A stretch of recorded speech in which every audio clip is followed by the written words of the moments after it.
A word of caution. This episode discusses instances of sexual assault and domestic violence that may be disturbing to some listeners. Listener discretion is advised for anyone under the age of 13. A documentary film crew follows along with a missing persons unit in South Carolina, highlighting the stories behind disappearances of residents young and old. A series of phone call hoaxes destroy employees of fast food restaurants over the course of 10 years, and the mastermind may have gotten away with the crimes. Egregious cyber crimes are explored in another docuseries, highlighting just how devastating the hive mind of the internet can be. True crime authors attempt to solve the identity of 1970s skyjacker D.B. Cooper once and for all. Will they be successful? And another 1970s crime is explored, with an accused rapist being diagnosed with multiple personalities, both fascinating and dividing the public and professionals in the world of psychiatry. These 5 true crime shows are currently on the streaming platform Netflix, and I'll take a deeper look at each one. There is much to love about North and South Carolina, but the 2 states have also had their fair share of violent and senseless crimes over the years. From murders on the Blue Ridge Parkway, in the heart of big cities or sleepy college towns, and along the coastal waters, some of these stories may be new to you. Some may have happened in your town. Some may involve people that are still missing to this day. But all will leave you remembering to always be vigilant about the people you meet and the places you go. I'm Renee Robertson. Please join me for Missing in the Carolinas. Episode 60. 5 Netflix true crime documentaries to kick off summer. I want to begin by discussing the 4-part docuseries Missing, Dead or Alive, which features cases that occurred between 2019 and 2021. The series provides a first-hand perspective from Vicki Raines, missing persons investigator with the Richland County Sheriff's Department in Columbia, South Carolina, J.P. Smith, who focuses mostly on missing juveniles, Sergeant Nina Malden, and their captain, Heidi Jackson. The 4 episodes are all tied together as one long narrative, which made the pacing a little slow at times, but I appreciated the way the storytelling arc was pieced together. This is not filmed in the manner of Cops or The First 48. Missing, Dead or Alive initially confused some viewers because it appears to be scripted, with footage shot after the cases had been resolved, but made to look like they are occurring in real time. The first episode was moody and dark, featuring a missing woman who appeared to be afraid of her adult son. The team discussed lots of circumstantial evidence. The episode also featured red herrings and tension, and then was resolved by the second episode. 3 of the 4 cases featured cases of people who were found to be alive, while only 1 was actually deceased. I felt the show did a good job depicting the number of cases a missing persons unit is juggling at one time, and how it can be difficult to figure out where to put the most resources. You also never know the twists and turns a missing persons report can take, and it takes a heavy toll on the family members as well as the investigators. I won't say too much else about the specific cases featured, other than there are 2 with older adults and 2 with juveniles, because I don't want to spoil the series. But I think listeners of this podcast will want to check it out because it features South Carolina specifically. Up next, I want to talk about the 3-part series, Don't Pick Up the Phone. This series of phone call hoaxes to fast food store managers resulted in many adults being charged with various sexual assault offenses. The gist of the story is that a man pretending to be a police officer called up as many as 100 fast food restaurants in 32 states over 12 years and convinced managers to strip search young employees on the grounds that they had either stolen money from customers or committed other crimes. The caller targeted restaurants in small towns and rural communities, areas where the managers were likely to be more trusting. This includes places like Fargo, North Dakota, Leachfield, Kentucky, Roosevelt, Iowa, and Raleigh, North Carolina was even mentioned as one of the stores that had reported receiving a hoax call. I'm not exaggerating when I tell you my jaw was on the floor as I watched the first episode, and this is probably a good time to add a sensitive content warning. This docuseries features video surveillance footage from the restaurants, with faces and body parts covered up with editing, and many of the offenses were filmed in plain view of the camera. Participants and law enforcement also discussed the harrowing accounts of how these managers were manipulated by what was only a voice on the phone, sometimes for hours, without any proof of the man being an actual police officer. Why would they do that, you might wonder?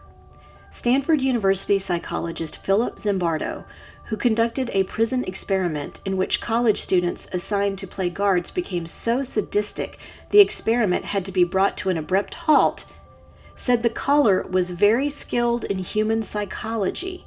He may have even read about psychologist Stanley Milgram, a controversial American social psychologist who conducted obedience experiments at Yale University. You'll learn how two investigators from Kentucky and Massachusetts finally teamed up to figure out how to track down the caller, a man they believed was using calling cards to make the phone calls from payphones in Panama City, Florida. Unfortunately, this case does not end exactly the way you think it will. See for yourself in Don't Pick Up the Phone. I recommend further reading on this series of hoaxes, the aftermath, and how various store managers involved were punished by the legal system. I'm including a list of newspaper article links on the page for this podcast episode at missinginthecarolinas.com. Be sure to check it out. Now, let's discuss the 6-part docuseries Web of Make-Believe, Death, Lies, and the Internet. This is another series that will leave you both angry and concerned about the faith of humanity in the digital age. It explores several stories of how digitally distributed misinformation can contribute to real-life chaos, and in extreme cases, people getting killed. As an article on the website Decider stated, awful people have always been around, but the internet has made access to the general public much easier, leading to larger-scale chaos. It's a fact of life in the 2020s that's hard to accept, which is why it might be tough to watch this docuseries, and it'll be a harrowing experience for those who do watch. When I read this article, it confirmed what I was feeling while watching.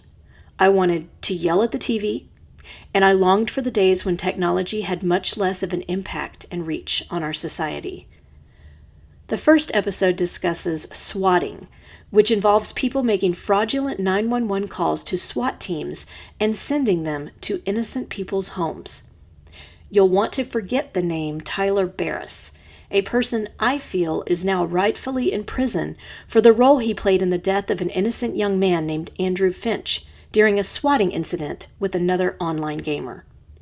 Episode 2 explores the 2016 murder of a Washington, D.C. staffer that results in a wild mix of conspiracy theories. Episode 3 takes a deep dive into how one woman got involved in a leadership role for a white nationalist group. Episode 4 discusses a group of women who were targeted by virtual blackmail demanding sensitive sexual material. And the final 2 episodes share the stories of hackers and their fraudulent cybercrimes that landed them in the crosshairs of law enforcement. Watch Web of Make-Believe, Death, Lies, and the Internet with caution. Let's take a quick break for a word from our sponsors. A few years ago, I came across a woman named Erin Sanderson on Instagram, and once I saw her demo the skincare products she had created, I decided to give them a try. I was hooked from the first drop. I use her pre-cleanse oil, hydrating beauty oil, and perfecting night oil almost daily. The pre-cleanse gently removes dirt, impurities, and even waterproof makeup without tugging, and all without stripping or drying out your skin. In addition to keeping your skin clear, it also helps your skin feel firmer and reduces the signs of aging. The hydrating beauty oil is a powerful and effective skin hydrator that never leaves your skin feeling greasy. The signature squalene oil is known for its anti-inflammatory and anti-aging properties, so it's perfect for treating skin conditions like acne and eczema, and reducing the appearance of wrinkles. The Perfecting Night Oil is loaded with vitamins E and A and is rich with antioxidants and omegas that nourish skin, replenish elasticity, and reduce stretch marks. A few drops a day leave skin smoother, more vibrant, and even youthful. Altogether, they are the literal dream team of skincare. Want to try out the products for yourself? Go to shopxaaron.com and use the code MissingCarolinas10 for a 10% discount on your order. Next, I'd like to talk about Wow Women on Writing. Are you looking to level up your writing or learn a new skill? Whether you focus on nonfiction or are more inclined to creative writing, or want to learn how to put together a digital portfolio of your writing, Wow Women on Writing can help. Interested in podcasting? On August 16th, I'm hosting a 90-minute webinar titled You Can Start a Podcast. During this webinar, offered through Zoom, you will learn the benefits of creating your own podcast, materials you need to get started, how to develop content that will keep listeners coming back for more, and ways your podcast can create supplemental income. I'll share examples of different types of podcasts, how to decide on a format, ways to handle the technology necessary for creating a podcast, how to develop your first few episodes, promotion and monetization ideas, and ways you can repurpose your podcast content. All written materials and resources are provided by me. I'll provide a handout with information discussed in the webinar, along with suggestions for a few different types of podcasts to explore.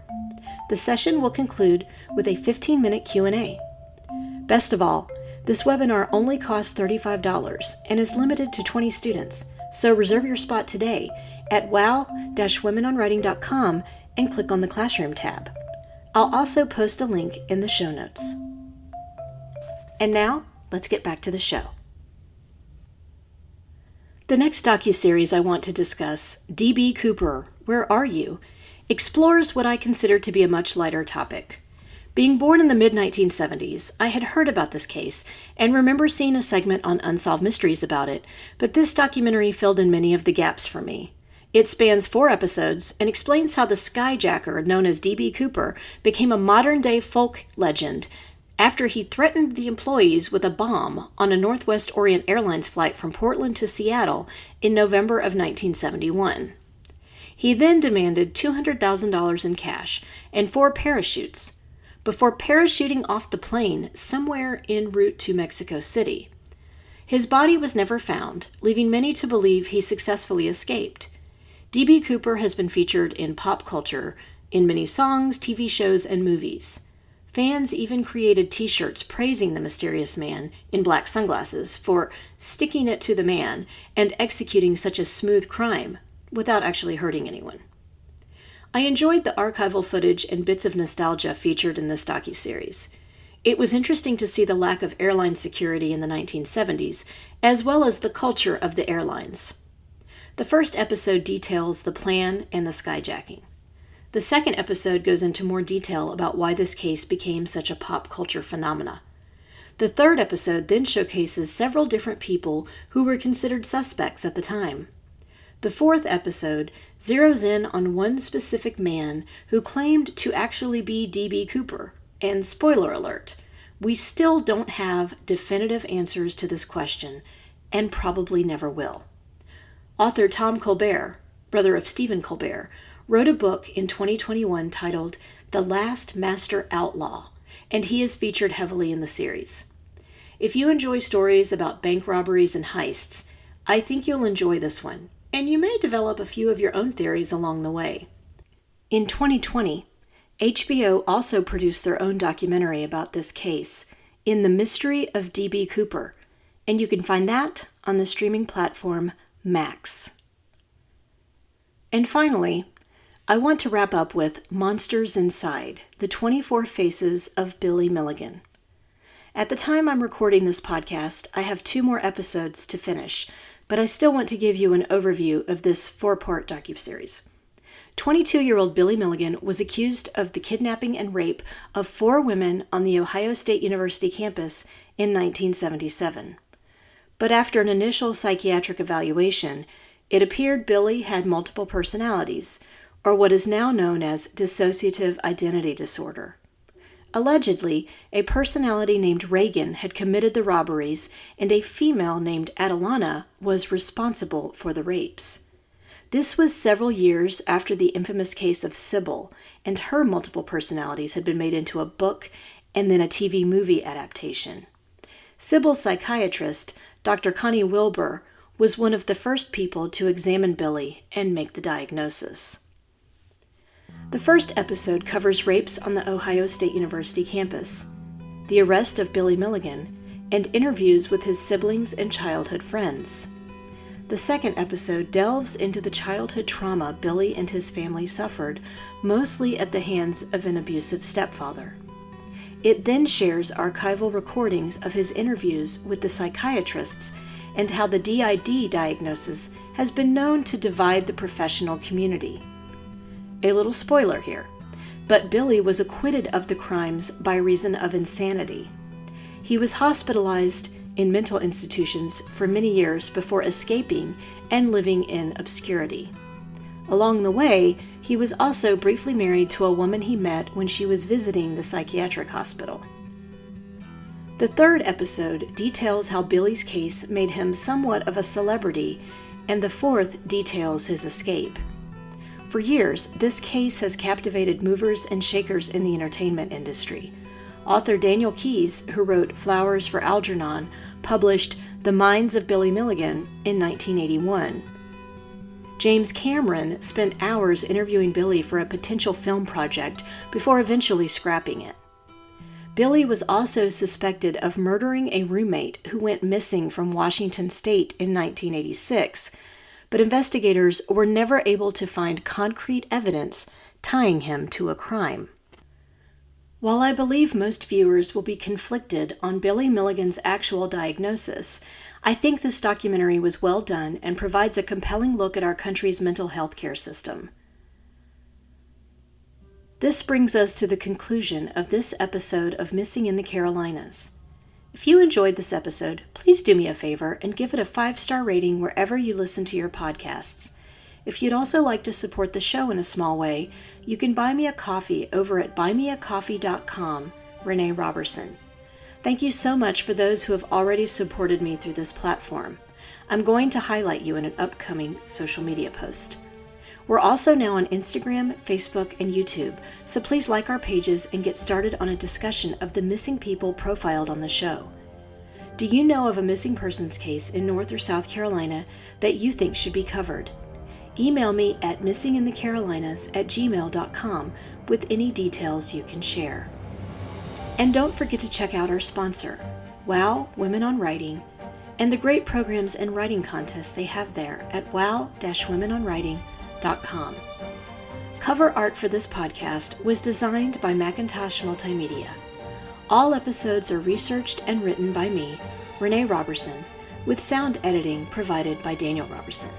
Thanks so much for listening.